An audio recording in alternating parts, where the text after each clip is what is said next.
নিউজিল্যান্ডকে হারিয়ে ২-১ ব্যবধানে ওয়ানডে সিরিজ জয় বাংলাদেশের। ম্যাচ সেরা শান্ত, সিরিজ সেরা নাহিদ রানা, প্রধানমন্ত্রীর অভিনন্দন। জ্বালানি সংকট মোকাবেলায় বিরোধী দলের প্রস্তাবে যৌথ কমিটি গঠন সংসদ নেতার। সরকারি দল ও বিরোধী দলের ১০ সদস্যের নাম ঘোষণা। আওয়ামী ফ্যাসিস্ট আমলের সব সার ডিলারের নিয়োগ বাতিল, জানালেন চিফ হুইপ। বাস ভাড়া বাড়ানোর ঘোষণা সরকারের। এবং হামে আরও ৫ শিশুর মৃত্যু, আইসিইউ এর অভাবে বাড়ছে প্রাণহানি। ভারত বাংলাদেশ যৌথ হাসপাতাল প্রতিষ্ঠার পরিকল্পনা।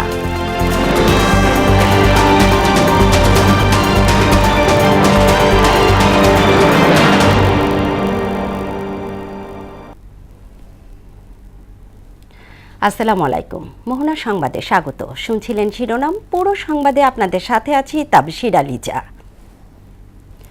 জাতীয় ও আন্তর্জাতিক দিবস পালন সংক্রান্ত পরিপত্রে জাতীয় চা দিবস এর তারিখ সংশোধনের প্রস্তাব অনুমোদন দিয়েছে মন্ত্রিসভা। বৃহস্পতিবার রাতে প্রধানমন্ত্রী তারেক রহমানের সভাপতিত্বে জাতীয় সংসদ ভবনের ক্যাবিনেট কক্ষে মন্ত্রিসভার বৈঠকে এর অনুমোদন দেওয়া হয়। আন্তর্জাতিক চা দিবসের সাথে মিল রেখে বাংলাদেশেও ৪ জুনের পরিবর্তে ২১ মে জাতীয় চা দিবস পালনের লক্ষ্যে এ সংক্রান্ত পরিপত্র সংশোধনের প্রস্তাব মন্ত্রিসভা বৈঠকে অনুমোদন দেওয়া হয়। পূর্বাচল নতুন শহর প্রকল্প এলাকাকে ঢাকা উত্তর সিটি কর্পোরেশনে অন্তর্ভুক্তির সিদ্ধান্ত বৈঠকে অনুমোদন দেওয়া হয়। পাশাপাশি নারায়ণগঞ্জ জেলার রূপগঞ্জ উপজেলা ও গাজীপুর জেলার কালীগঞ্জ উপজেলার প্রকল্পের অংশ ঢাকা জেলায় অন্তর্ভুক্তির প্রস্তাব অনুমোদন দেওয়া হয়। বীমা উন্নয়ন ও নিয়ন্ত্রণ কর্তৃপক্ষের চেয়ারম্যান ও সদস্যদের বয়স সংক্রান্ত বীমা উন্নয়ন ও নিয়ন্ত্রণ কর্তৃপক্ষ আইন ২০১০ এর ধারা ৭ এর উপধারা ৩ এর দফা ৬ এর বিলুপ্তকরণের প্রস্তাব অনুমোদন দেওয়া হয়।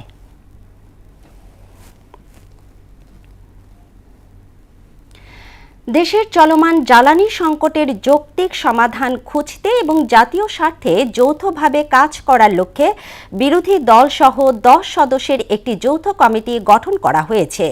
সরকারি দলের পক্ষ থেকে ৫ সদস্যের নাম ঘোষণা করেন সংসদ নেতা ও প্রধানমন্ত্রী তারেক রহমান। পরে বিরোধী দল থেকে ৫ জনের নাম ঘোষণা করেছেন জামায়াত আমির ডাক্তার শফিকুর রহমান।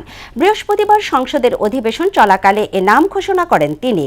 আর দেশের কৃষির কথা চিন্তা করে ১ মে থেকে সার কারখানায় গ্যাস সরবরাহ নিশ্চিত করা হবে বলে জানিয়েছেন বিদ্যুৎ ও জ্বালানি মন্ত্রী ইকবাল হাসান মাহমুদ টুকু। আরও জানাচ্ছেন রাজীব আহমেদ। বৃহস্পতিবার বিকেলে জাতীয় সংসদ অধিবেশনে চলমান জ্বালানি সংকটের যৌক্তিক সমাধান খুঁজতে প্রধানমন্ত্রী তারেক রহমান ১০ সদস্যের একটি যৌথ কমিটি গঠনের প্রস্তাব দিয়েছেন। এতে সরকার ও বিরোধী দল থেকে সমান সংখ্যক ৫ জন করে সদস্য থাকবে। আমাদের পক্ষ থেকে ৫ সদস্যের একটি কমিটি গঠন করছি। আমরা প্রস্তাব করছি যে মাননীয় মন্ত্রী, জ্বালানি মন্ত্রী ইকবাল মাহমুদ টুকু, ওনাকে এই কমিটির সভাপতি করা হোক। বিরোধী দলের নেতাকে অনুরোধ করব, ওনাদের পক্ষ থেকে নামগুলো যদি দ্রুত আমাদের কাছে দেন তাহলে এই কমিটি দ্রুত কাজ শুরু করতে পারবে। বিরোধী দলের প্রস্তাব ও পরামর্শ এই কমিটির মাধ্যমে সরকারের কাছে দেয়া হবে বলে জানান সংসদ নেতা। কোনো পরামর্শ থাকলে এই কমিটির মাধ্যমে সেটি সরকারের কাছেও আসলো এবং সরকার সেটার মধ্যে কোনো বাস্তবতা থাকলে অবশ্যই সেটি কার্যকর করার উদ্যোগ গ্রহণ করবে। বাংলাদেশ জাতীয়তাবাদী দল সবসময় দেশ ও জনগণের স্বার্থে যে কোনো আলোচনা যে কারোর সঙ্গে করতে প্রস্তুত রয়েছে বলে জানান প্রধানমন্ত্রী। বাংলাদেশ জাতীয়তাবাদী দল সকল সময় দেশের স্বার্থে, দেশের মানুষের স্বার্থে যে কোনো আলোচনা যে কারোর সাথে করতে প্রস্তুত রয়েছে। আর বিদ্যুৎ ও জ্বালানি মন্ত্রী ইকবাল হাসান মাহমুদ টুকু জানান, কৃষিকে গুরুত্ব দিয়ে ১ মে থেকে সার কারখানায় নিরবচ্ছিন্ন গ্যাস সরবরাহ করবে সরকার।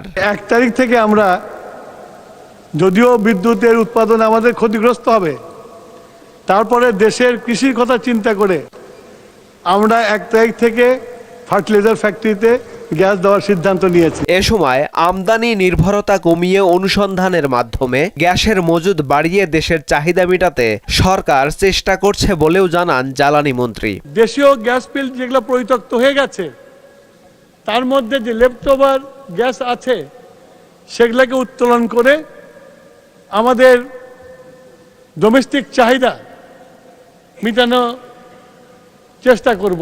রাজীব আহমেদ, মোহনা সংবাদ, ঢাকা। আওয়ামী ফ্যাসিস্ট আমলে নিয়োগ পাওয়া সব সার ডিলার বাতিল করেছে সরকার। তাদের পরিবর্তে খুব দ্রুতই নতুন ডিলার নিয়োগ দেওয়া হবে।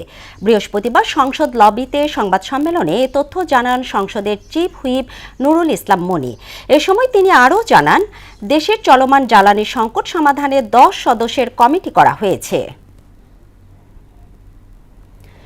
জ্বালানি তেলের দাম বৃদ্ধিতে দেশ জুড়ে বাস ভাড়া বাড়ানোর ঘোষণা দিয়েছে সরকার। ঢাকা ও চট্টগ্রাম মহানগর সহ দূরপাল্লার বাসে প্রতি কিলোমিটারে ভাড়া বেড়েছে 11 পয়সা। বাড়তি ভাড়া আদায় করলে কঠোর ব্যবস্থা গ্রহণের হুঁশিয়ারি দিয়েছেন সড়ক পরিবহন, নৌ ও রেলওয়ে মন্ত্রী শেখ রবিউল আলম। শামীমুজ্জামান চৌধুরীর রিপোর্টে বিস্তারিত। গেল 18 এপ্রিল ডিজেলের দাম লিটারে 15 টাকা বাড়িয়ে 115 টাকা নির্ধারণ করে সরকার। এরপর থেকেই পরিবহন ভাড়া সমন্বয়ের জোর দাবি জানিয়ে আসছিলেন পরিবহন মালিকরা। কয়েক দফায় বৈঠকের পর বৃহস্পতিবার ভাড়া সমন্বয়ের আনুষ্ঠানিক ঘোষণা দেয় সরকার। আমরা এটা দেখতে চাচ্ছি না। সড়ক পরিবহন মন্ত্রী সচিবালয়ে এক ব্রিফিংয়ে প্রতি কিলোমিটার 11 পয়সা বাস ভাড়া বৃদ্ধির ঘোষণা দেন। ঢাকা চট্টগ্রাম মহানগরীতে প্রতি কিলোমিটারে 2 টাকা 42 পয়সা থেকে 11 পয়সা বাড়িয়ে 2 টাকা 53 পয়সা করা হয়। দূরপাল্লার প্রতি কিলোমিটার ভাড়া 2 টাকা 12 পয়সা থেকে বাড়িয়ে 2 টাকা 23 পয়সা করা হয়। মন্ত্রী জানান, এই ভাড়া বৃদ্ধি শুধুমাত্র ডিজেল চালিত বাসের ক্ষেত্রে প্রযোজ্য হবে। সিএনজি চালিত বাসের ক্ষেত্রে আগের ভাড়াই বহাল থাকবে। পার কিলোমিটার ঢাকা এবং চট্টগ্রাম মহানগরে 11 পয়সা বাড়বে। আন্তঃজেলা যেখানে 52 সিটের গাড়ি আছে সেখানেও পার কিলোমিটার 11 পয়সা বাড়বে। আর ডিটিসি একটা এরিয়া আছে আপনারা জানেন, এবং মিনি বাস সেখানেও পার কিলোমিটার 11 পয়সা বাড়ানোর একটা সমন্বয় করার একটা সিদ্ধান্ত আমরা নিয়েছি। এটা সমন্বয় করতে চাই। ভবিষ্যতে তেলের দাম কমলে বা বাড়লে একই প্রক্রিয়ায় ভাড়া সমন্বয় করা হবে বলে জানান সড়ক পরিবহন মন্ত্রী শেখ রবিউল আলম। এই সমন্বয়টা শুধু এবার বৃদ্ধির ক্ষেত্রে না, তেলের দাম পুনরায় কমলে আবার এই একই প্রক্রিয়ায় ভাড়া কমবে। আবার তেলের দাম যদি বাড়ে কোনো কারণে, তাহলে একই প্রক্রিয়ায় ভাড়া সমন্বয় হবে। সড়ক পথে ভাড়া বাড়লেও নৌপথ ও রেলপথে ভাড়া বাড়ানোর বিষয়ে এখনো সিদ্ধান্ত নেয়নি মন্ত্রণালয়। রেলেরটা নৌয়েরটা এখনো পর্যন্ত আমাদের বিবেচনায় আসেনি। শামীমুজ্জামান চৌধুরী, মোহনা সংবাদ, ঢাকা। আগামী ডিসেম্বর জানুয়ারিতেই হজরত শাহজালাল আন্তর্জাতিক বিমানবন্দরে 3rd টার্মিনাল চালু করা হবে বলে আশা জানালেন বেসামরিক বিমান পরিবহন ও পর্যটন প্রতিমন্ত্রী এম রশিদুজ্জামান মিল্লাত। বৃহস্পতিবার সচিবালয়ে প্রধানমন্ত্রীর সঙ্গে বৈঠক শেষে কথা জানান তিনি। এ সময় যে কোনো মূল্যে বিমানকে লাভজনক করতে প্রধানমন্ত্রী নির্দেশ দিয়েছেন বলেও জানান প্রতিমন্ত্রী। এছাড়া আগামী 2-3 মাসের মধ্যে কক্সবাজার বিমানবন্দর থেকে আন্তর্জাতিক ফ্লাইট চালুর কথাও জানান তিনি। তানজিদ ভুঁইয়ার প্রতিবেদন। বৃহস্পতিবার সচিবালয়ে প্রধানমন্ত্রী তারেক রহমানের সঙ্গে বৈঠক করেন বিশ্ব সাহিত্য কেন্দ্রের প্রতিষ্ঠাতা অধ্যাপক আব্দুল্লাহ আবু সাইদ, শিক্ষামন্ত্রী ডক্টর আনম এহসানুল হক মিলন সহ বেশ কয়েকজন মন্ত্রী উপদেষ্টাও এ সময় উপস্থিত ছিলেন। এতে প্রাথমিক, মাধ্যমিক ও উচ্চ মাধ্যমিক পর্যায়ে শিক্ষার্থীদের বই পড়ার অভ্যাস গড়ে তোলায় সরকার ও বিশ্ব সাহিত্য কেন্দ্র একসঙ্গে কাজ করবে বলে সিদ্ধান্ত হয়। এর আগে সকালে প্রধানমন্ত্রীর সঙ্গে বৈঠক করেন বেসামরিক বিমান পরিবহন ও পর্যটন মন্ত্রী আফরোজা খানম রিতা ও প্রতিমন্ত্রী এম রশিদুজ্জামান মিল্লাত। বৈঠক শেষে প্রতিমন্ত্রী সাংবাদিকদের জানান, দ্রুততম সময়ের মধ্যে শাহজালাল আন্তর্জাতিক বিমানবন্দরের 3rd টার্মিনাল চালু করা হবে। আগে দুর্নীতি হয়েছে, সেগুলো খতিয়ে দেখছি। আমরা একটা কম্প্রিহেনসিভ প্রপোজাল তৈরি করছি যে কি অসুবিধাগুলো ছিল সেগুলিকে দূরীকরণ করার জন্য একটা কঠোর পদক্ষেপ নিতে হলেও আমরা নিব। খুব শিগগিরই আমরা এটা ওপেন করতে পারি। হয়তো আমাদের বাজেট অধিবেশনের পরে আমরা এটা ফিক্স করব, তারপরে এটাকে ওপেন করব। আমরা যদি বিমানগুলি আনতে পারি, আমাদের এই স্লটগুলি আমরা যদি সম্পূর্ণ ফিল আপ করতে পারি, বিমান একটা বিশাল প্রফিট করতে পারে। বলেন, কক্সবাজার, সুন্দরবন ও কুয়াকাটাকে আকর্ষণীয় পর্যটন নগরীতে রূপান্তরের পরিকল্পনাও নেওয়া হচ্ছে। সুন্দরবন, কক্সবাজার, কুয়াকাটা এবং আমাদের বান্দরবনের যে হিলগুলি আছে, যেমন ধরেন দার্জিলিং যাই আমরা, এই হিল ট্র্যাক্সে অনেকগুলি হিল আছে অত উঁচায়, যেখানে মেক ছুঁয়ে যায়। পিপিপি মডেলে আমরা যদি ইনভেস্টর পাই তাদেরকে আমরা দিব। দেশের পর্যটন কেন্দ্রগুলোকে লাভজনক করতে সরকার পিপিপি মডেল পরিকল্পনা বাস্তবায়নের কথা ভাবছে বলেও জানান বিমান প্রতিমন্ত্রী। $1 ট্রিলিয়ন অর্থনীতিতে আমরা যে 2034 সালে পৌঁছতে চাই সেটার প্রেক্ষাপটে আমরা যাতে একটা ভালো অবদান রাখতে পারি। তানজিদ ভুইয়া, মোহনা সংবাদ, ঢাকা। রাজধানীর শাহবাগ থানা এলাকায় ছাত্রদল ও ছাত্র শিবিরের নেতাকর্মীদের মধ্যে ধাওয়া পাল্টা ধাওয়ার ঘটনা ঘটেছে। বৃহস্পতিবার ছাত্রদল ছাত্র শিবিরের ধাওয়া পাল্টা ধাওয়ার এক পর্যায়ে শাহবাগ থানার ভেতর ঢুকে ঢাকা বিশ্ববিদ্যালয় কেন্দ্রীয় ছাত্র সংসদের কলা সাহিত্য ও সংস্কৃতি বিষয়ক সম্পাদক মুসাদ্দিকের উপর হামলা করা হয়। মূলত প্রধানমন্ত্রী তারেক রহমানের মেয়ে জাইমা রহমানকে নিয়ে সামাজিক যোগাযোগ মাধ্যম ফেসবুকে আপত্তিকর ছবি পোস্ট করায় শাহবাগ থানায় মামলা করতে এসেছিল ছাত্রদল। পরে খবর পেয়ে শাহবাগ থানায় আসে ঢাকা বিশ্ববিদ্যালয়ের কয়েকজন সাংবাদিক, ছাত্র শিবির ও ডাকসুর কয়েকজন প্রতিনিধি। এই নিয়ে কথা কাটাকাটির এক পর্যায়ে দুই পক্ষের মধ্যে হাতাহাতির ঘটনা ঘটে। দেশের সব পাটকল দ্রুত সচল করার কথা জানিয়ে পাট ও বস্ত্রমন্ত্রী খন্দকার আব্দুল মুক্তাদির বলেছেন, ডিসেম্বরের মধ্যে আরও 6টি পাটকল বেসরকারি কর্তৃপক্ষের কাছে হস্তান্তর করা হবে। বন্ধ পাট মিল ইজারা সংক্রান্ত বিষয়ে স্টেক হোল্ডারদের সঙ্গে বৈঠক শেষে একথা বলেন তিনি। সচল হওয়া মিলে বৈদেশিক মুদ্রা অর্জনের পাশাপাশি বিপুল কর্মসংস্থান হবে বলেও জানান পাট মন্ত্রী। পাট এবং বস্ত্রকলের অধীনে যে কয়টি মিল আছে অদূর ভবিষ্যতে সবগুলি মিল আপনারা কোনোটি এই খাতে কোনোটি ভিন্ন খাতের বিনিয়োগে চালু অবস্থায় দেখবেন, হাজার হাজার কর্মসংস্থান সৃষ্টি হতে দেখবেন এবং মূল্যবান বৈদেশিক মুদ্রা এবং অনেকগুলি ইম্পোর্ট সাবস্টিটিউট ইন্ডাস্ট্রি এই খাতে প্রতিষ্ঠিত হবে। আগামী দিন সেই পরিকল্পনা নিয়ে আমরা এগিয়ে যাচ্ছি। চট্টগ্রামের সিটি কলেজের ঘটনা দুঃখজনক উল্লেখ করে জামায়াত আমির বলেন, ক্যাম্পাসে শিক্ষার্থীরা যাবে জ্ঞানের চর্চা করতে, রক্ত ঝরাতে নয়। যে দলেরই রক্ত ঝরুক তা দুঃখজনক। বৃহস্পতিবার সকালে মিরপুরে এসএসসি পরীক্ষার কেন্দ্র পরিদর্শন শেষে জামায়াত আমির ও জাতীয় সংসদের বিরোধী দলীয় নেতা ডাক্তার শফিকুর রহমান এসব কথা বলেন। এ সময় তিনি আরও বলেন, রাজনীতিকে প্রাধান্য দিয়ে সরকার ও দেশ পরিচালিত হোক, এটা আর চাই না। দেশ পরিচালিত হোক মেধাকে প্রাধান্য দিয়ে।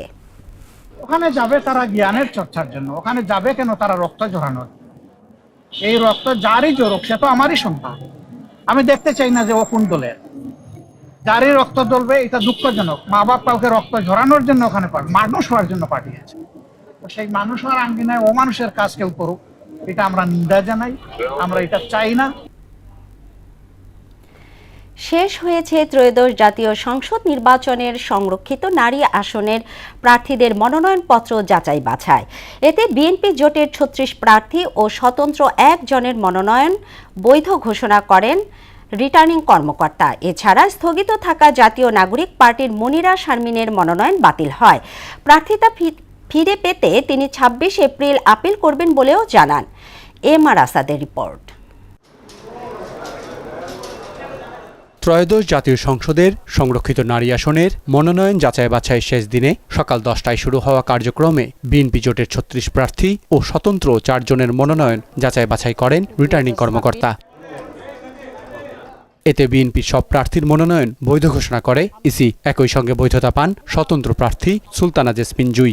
এখানে যারা এসেছে তারা সকলেই অভিজ্ঞ এবং তারা সকলেই দীর্ঘ সংগ্রামের আন্দোলনে তারা সংগ্রাম করেছে, তাই তারা আজকে এখানে আসতে পেরেছে। নারীদের যে মৌলিক সমস্যাগুলো রয়েছে তা নিয়ে কাজ করা। আমি নারী হিসেবে অনেক প্রতিকূল পরিবেশের মধ্য দিয়ে আজকে আপনাদের সামনে এসে কথা বলার সুযোগ পেয়েছি। তো আমি প্রথমেই চাই আমাদের নারীদের সকল ক্ষেত্রে উন্নয়নে কাজ করা, নারী বান্ধব বাংলাদেশ তৈরি করা। তো আমার এলাকাটা চা বাগান পরিবেষ্টিত, সেই ট্যুরিজমের উপরে আমি কাজ করতে চাই। মাননীয় প্রধানমন্ত্রী যে বিষয়গুলো নিয়ে ফোকাস করছেন, শিক্ষা, স্বাস্থ্য, মানুষের অধিকার, সেগুলো নিয়ে আমরা কাজ করব। পরে 11 দলীয় ঐক্যের প্রার্থী মনিরা শারমিনের মনোনয়ন বাতিল হয়েছে বলে জানান রিটার্নিং কর্মকর্তা। কোনো পাবলিক স্ট্যাটিউটরি অথরিটিতে কর্মরত থাকলে সেখান থেকে চাকরি থেকে অব্যাহতি নিলে বা অবসর গ্রহণ করলে 3 বছর অতিক্রান্ত হতে হয়। তো ওনার ক্ষেত্রে এই 3 বছর অতিক্রান্ত হয়নি, বিধায় এই মনোনয়নপত্রটি বাতিলযোগ্য। 26 এপ্রিল প্রার্থিতা ফিরে পেতে কমিশনে আপিল করবেন বলে জানান মনিরা শারমিন। আমি তো আমার কথাটা বলতে পারিনি, তো আমার জায়গা থেকে আমি শুনানির সুযোগটা চাই। MR আসাদ, মোহনা সংবাদ, ঢাকা। আগামী মের প্রথম সপ্তাহে জাতীয় গ্রিডে 1982 মেগাওয়াট বাড়তি বিদ্যুৎ যুক্ত হবে বলে জানিয়েছেন বিদ্যুৎ বিভাগের যুগ্ম সচিব উম্মে রেহানা। বৃহস্পতিবার দুপুরে সচিবালয়ে আয়োজিত এক প্রেস ব্রিফিংয়ে তিনি কথা জানান। জাতীয় গ্রিডে এই বাড়তি বিদ্যুৎ যুক্ত হলে সংকট অনেকাংশেই নিরসন হবে। বিদ্যুৎ ব্যবহারে সাশ্রয়ী এবং অপ্রয়োজনীয় ব্যবহার পরিহার আহ্বানও জানান তিনি। সব মিলিয়ে 28 তারিখ পর্যন্ত আমরা বোধহয় প্রায় 1300 মেগাওয়াট বাড়তি বিদ্যুৎ দিতে পারবো। তার মানে আমরা কিছুটা সাশ্রয় করতে পারবো এবং মানুষকে এই সংকট থেকে কিছুটা নিরসন করতে পারবো। মে মাসের প্রথম সপ্তাহে আমরা আশা করছি। তার মানে সব মিলিয়ে আমরা 1982 মেগাওয়াট বাড়তি বিদ্যুৎ দিতে পারবো। ভার্চুয়াল নয়, অ্যাকচুয়াল বিচারিক কার্যক্রমের দাবিতে সোচ্চার সুপ্রিম কোর্টের আইনজীবীরা। ভার্চুয়াল কার্যক্রম পরিচালনার সিদ্ধান্ত বাতিল দাবিতে আদালত প্রাঙ্গণে কালো পতাকা হাতে সমাবেশ করেন তারা। সিদ্ধান্ত পরিবর্তন না হলে 28 এপ্রিল কঠোর কর্মসূচি পালনের হুঁশিয়ারিও দেন আন্দোলনকারীরা। একই সঙ্গে সুপ্রিম কোর্টের আপিল বিভাগে মামলা শুনানিকালে সাংবাদিক প্রবেশের নিষেধাজ্ঞা স্থগিতের আহ্বানও জানান তারা। এদিকে সাংবাদিক প্রবেশে নিষেধাজ্ঞাকে সুস্পষ্ট সাংবিধানিক অধিকার লঙ্ঘন বলছেন সংবাদকর্মীরা। মুদাসির আলীর প্রতিবেদন। সপ্তাহে 2 দিন অনলাইনে সুপ্রিম কোর্টের বিচারিক কার্যক্রম পরিচালনার সিদ্ধান্ত স্থগিতের দাবিতে বৃহস্পতিবার কালো পতাকা হাতে মিছিল করেন আইনজীবীরা। এ সময় ভার্চুয়াল নয় অ্যাকচুয়াল স্লোগানে মুখর হয়ে ওঠে সুপ্রিম কোর্ট প্রাঙ্গণ।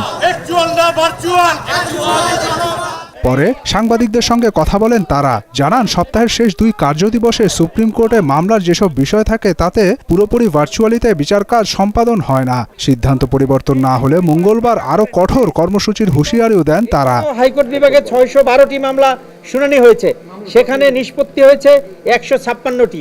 রেগুলার যে কোর্ট হয় তার থেকে এই সংখ্যাটা 50%-এরও কম। আমরা বিশ্বাস করি এই প্রক্রিয়ার মাধ্যমে বিচারের যে প্রক্রিয়াটা সেটা স্থবির হয়ে পড়েছে। এসবের পাশাপাশি সুপ্রিম কোর্টের আপিল বিভাগে সাংবাদিকদের প্রবেশাধিকারের জোর দাবি জানান তারা।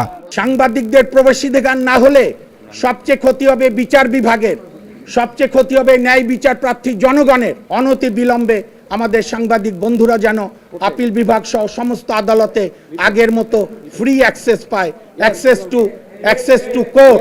এদিকে জানুয়ারি মাস থেকে আপিল বিভাগ সহ সুপ্রিম কোর্টের এজলাসে সাংবাদিকদের প্রবেশাধিকার না থাকাকে সুস্পষ্ট সাংবিধানিক অধিকার লঙ্ঘন বলে অভিযোগ করলেন ল রিপোর্টার্স ফোরামের সভাপতি হাসান জাবেদ। সংবিধান কিন্তু আমাকে অধিকার দিয়েছে 39 অনুচ্ছেদে যে আমি সংবাদপত্রের স্বাধীনতা, বাক স্বাধীনতার কথা সেখানে বলা আছে।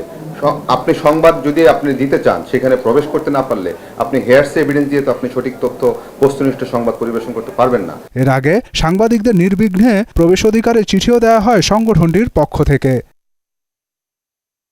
মুদাসির আলী, মোহনা সংবাদ, ঢাকা। দেশ জুড়ে থামছে না হামের প্রাদুর্ভাব। গেল 24 ঘন্টায় এতে আরও 5 শিশুর মৃত্যু হয়েছে। একই সময়ে আক্রান্ত হয়েছেন 1000-এর বেশি রোগী। স্বজনদের অভিযোগ আইসিইউ এর অভাবে বাড়ছে মৃত্যুর সংখ্যা, আর চিকিৎসকরা জোর দিচ্ছেন সচেতনতার দিকে। বিস্তারিত বিজন কুমারের রিপোর্টে। কপালে চিন্তার ভাঁজ, চোখ ভিজে যাচ্ছে কান্নায়। হামের ছোবলে সন্তানের গোঙানির শব্দ বুকে বিঁধছে সূচের মতো। ভারাক্রান্ত হৃদয়ের কান্না স্বর এতটাই চেপে ধরেছে যেন আটকে যাচ্ছে মুহূর্তে মুহূর্তে।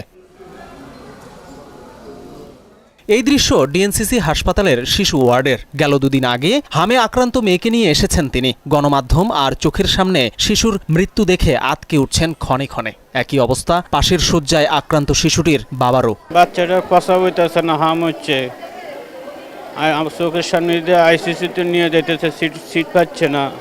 আমি এখন কই যাব দিশার। অনেক ভয়াবহ অবস্থা ভাবে আইসিইউতে নিয়ে যায়, সেখানে বাচ্চা টিকে না, সিট পাওয়া যায় না।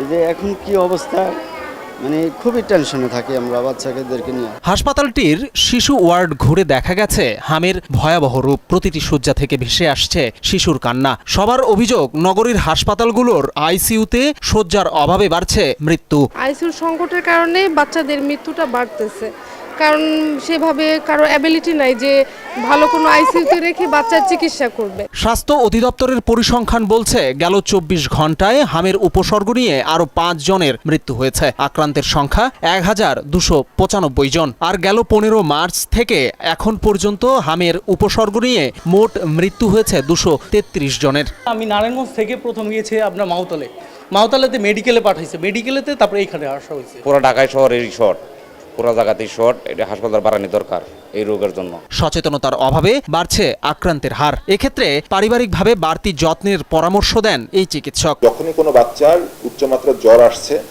তখনই বাচ্চাটিকে আপনি চিন্তা করুন এটা হাম হতে পারে, হয়ে তাকে আপনি আলাদা করে ফেলুন, অন্য বাচ্চাদের থেকে তাকে আলাদা করে ফেলুন যেন বাচ্চাটি ছড়াতে না পারে। গেল 16 মার্চ থেকে 24 এপ্রিল পর্যন্ত শুধু এই হাসপাতালটিতে 2000-এরও বেশি রোগী চিকিৎসা নিয়েছেন। বিজন কুমার, মোহনা সংবাদ, ঢাকা। বাংলাদেশিদের জন্য মানসম্মত ও সাশ্রয়ী স্বাস্থ্যসেবা নিশ্চিত করতে ভারত প্রতিশ্রুতিবদ্ধ, দেশটির হাইকমিশনার প্রণয় ভার্মা। এই লক্ষ্যে সৃষ্ট জটিলতা কাটাতে নানামুখী ব্যবস্থা গ্রহণের কথা জানান এই কূটনীতিক।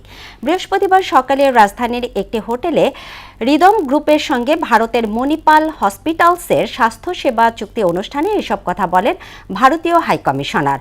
অংশীদারিত্বের মাধ্যমে স্বাস্থ্যসেবা বাড়াতে দীর্ঘমেয়াদে ভারত বাংলাদেশ যৌথ হাসপাতাল প্রতিষ্ঠা করার পরিকল্পনার কথাও জানান ভারত সরকার। পর্যাপ্ত কয়লা মজুদ থাকার পরও যান্ত্রিক ত্রুটির কারণে পুরোপুরি বন্ধ হয়ে গেছে দিনাজপুরের বড়পুকুরিয়া তাপবিদ্যুৎ কেন্দ্রের উৎপাদন।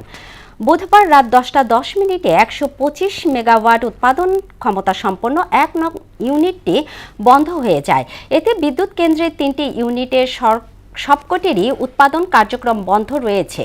525 মেগাওয়াট মোট উৎপাদন ক্ষমতার এই বিদ্যুৎ কেন্দ্রের অন্য 2টি ইউনিট আগে থেকেই বন্ধ থাকায় বর্তমানে এখান থেকে জাতীয় গ্রিডে কোনো বিদ্যুৎ সরবরাহ করা সম্ভব হচ্ছে না। ফলে বিদ্যুৎ বিভ্রাটে পড়েছে দিনাজপুর সহ উত্তরের 8 জেলা। সন্ত্রাসীদের কোনো রাজনৈতিক পরিচয় নেই উল্লেখ করে সে যে দলেরই হোক না কেন কঠোর হাতে দমন করা হবে বলে হুঁশিয়ারি দিয়েছেন ঢাকা মেট্রোপলিটন পুলিশের ভারপ্রাপ্ত কমিশনার মোহাম্মদ সরোয়ার। বৃহস্পতিবার বিকেলে মোহাম্মদপুরের বসিলায় পুলিশ ক্যাম্প উদ্বোধন শেষে একথা বলেন তিনি। এ সময় তিনি বলেন, মোহাম্মদপুরের আইনশৃঙ্খলা পরিস্থিতি মোকাবেলায় পুলিশ ফোর্স বাড়ানো হবে। কিশোর গ্যাং নিয়ন্ত্রণে স্থানীয় প্রতিনিধির সহযোগিতার কথাও বলেন কমিশনার। পুলিশ একা না, পুলিশ সহ এলাকাবাসী মিলে এই ক্রাইম প্রতিরোধে তৎপর আছে। এর অংশ হিসাবে আমাদের বিএনপির 8টা ডিভিশনে সাধারণত 16 জন এডিসি থাকে। আমরা কিন্তু ইতিমধ্যেই 8টা ডিভিশনে 16 থেকে বাড়িয়ে 32 জন এডিসি পদ করা হয়েছে। অর্থাৎ মোহাম্মদপুর তেজগাঁ ডিভিশনে 2 জনে যারা 4 জন এডিসি। 13 বছর পেরিয়ে এশিয়ান টেলিভিশন পা দিয়েছে 14তে। আর 14 বছরের শুভ সূচনায় পরিবর্তনের অঙ্গীকার নিয়ে নব উদ্যমে এগিয়ে যাওয়ার এই যাত্রার আয়োজনও ছিল জমকালো। বৃহস্পতিবার রাতে গুলশানের শুটিং ক্লাবে আয়োজিত বর্ণাঢ্য এই আয়োজনে রূপায়ণ গ্রুপের চেয়ারম্যান লিয়াকত আলী খান মুকুলকে ফুলেল শুভেচ্ছা জানায় মোহনা টেলিভিশন। এ সময় উপস্থিত ছিলেন মোহনা টেলিভিশনের assignment editor Humayun Kabir, chief reporter planning Monirul ইসলাম এবং চিফ ক্যামেরাম্যান মাহবুবুর রহমান। এবার আন্তর্জাতিক প্রসঙ্গ। হরমুজ প্রণালী সম্পূর্ণ যুক্তরাষ্ট্রের নিয়ন্ত্রণে রয়েছে বলে দাবি করেছেন দেশটির প্রেসিডেন্ট ডোনাল্ড ট্রাম্প। ট্রাম্প বলেন, যুক্তরাষ্ট্রের নৌবাহিনীর অনুমতি ছাড়া হরমুজ প্রণালী দিয়ে কোনো জাহাজ চলাচল করতে পারছে না এবং এটি পুরোপুরি নিয়ন্ত্রণে রাখা হয়েছে। হরমুজে মাইন পাতা যে কোনো নৌকাকে গুলি করে ধ্বংস করতে নৌবাহিনীকে নির্দেশ দিয়েছেন মার্কিন প্রেসিডেন্ট। তার মতে ইরান কোনো সমঝোতায় না আসা পর্যন্ত এই অবস্থা বজায় থাকবে। সামাজিক যোগাযোগ মাধ্যম ট্রুথ সোশ্যালে দেয়া এক পোস্টে তিনি এই কড়া নির্দেশ দেন। এদিকে হরমুজ প্রণালী দিয়ে চলাচলকারী জাহাজের উপর আরোপিত টোল থেকে সংগৃহীত প্রথম রাজস্ব কেন্দ্রীয় ব্যাংকে জমা করেছে ইরান। বৃহস্পতিবার ইরানের পার্লামেন্টের ডেপুটি স্পিকার হামিদ রেজা হাজি বাবায়ের বরাতে রাষ্ট্রীয় বার্তা সংস্থা তাসনিম নিউজ এজেন্সি এ তথ্য জানিয়েছে। ভারতের পশ্চিমবঙ্গের বিধানসভার প্রথম ধাপে নির্বাচনে ভোট গ্রহণ চলছে। এতে 90% ভোটার ভোট দিয়েছেন। রাজ্যটির 294টি আসনের মধ্যে ভোট হচ্ছে 152টি আসনে, যার মধ্যে 80টি আসনে হাড্ডাহাড্ডি লড়াই হবে ধারণা করা হচ্ছে। এগুলোতে ভোটার আছেন 3.5 কোটিরও বেশি। বিকেল 5টা পর্যন্ত 89.93% ভোটার ভোটাধিকার প্রয়োগ করেছেন, যার মধ্যে সবচেয়ে বেশি ভোট কাস্ট হয়েছে দক্ষিণ দিনাজপুরে। সেখানকার 93.12 ভোটার ভোট দিয়েছেন। ফলাফল ঘোষণা করা হবে 4 মে। খেলার খবর ফুটবল। 2026 বিশ্বকাপ ফুটবলে ইরানকে সরিয়ে ইতালিকে অন্তর্ভুক্ত করতে ফুটবলের নিয়ন্ত্রক সংস্থা ফিফাকে অনুরোধ করেছেন মার্কিন প্রেসিডেন্ট ডোনাল্ড ট্রাম্পের বিশেষ দূত। ফাইন্যান্সিয়াল টাইমসের প্রতিবেদনে এ তথ্য জানানো হয়। এতে সংশ্লিষ্ট সূত্রের বরাত দিয়ে বলা হয়, ইরান যুদ্ধ নিয়ে পোপ লিও চতুর্দশের প্রতি ট্রাম্পের আক্রমণাত্মক আচরণের ঘটনায় ইতালির প্রধানমন্ত্রী জর্জিয়া মেলোনির সঙ্গে মার্কিন প্রেসিডেন্টের সম্পর্কের অবনতি ঘটে। মূলত মেলোনির সঙ্গে সম্পর্কে সেই টানাপোড়েন মেটাতেই এই উদ্যোগ নেওয়া হয়েছে। শেষ করছি মোহনা সংবাদ, তবে যাবার আগে শিরোনামগুলো আরও একবার।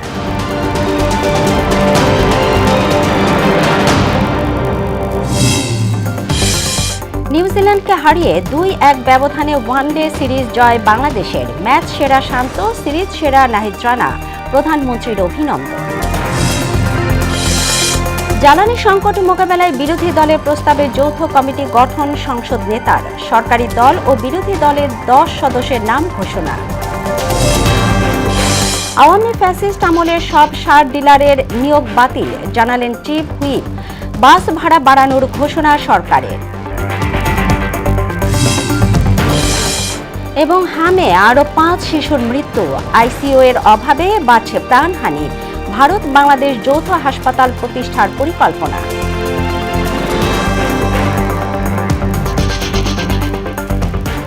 এই ছিল মোহনা সংবাদে। মোহনার সবশেষ খবর জানতে ভিজিট করুন www.mohana.tv। সংবাদ দেখতে পারেন ফেসবুক, ইউটিউবেও। এতক্ষণ সঙ্গে থাকার জন্য ধন্যবাদ সবাইকে।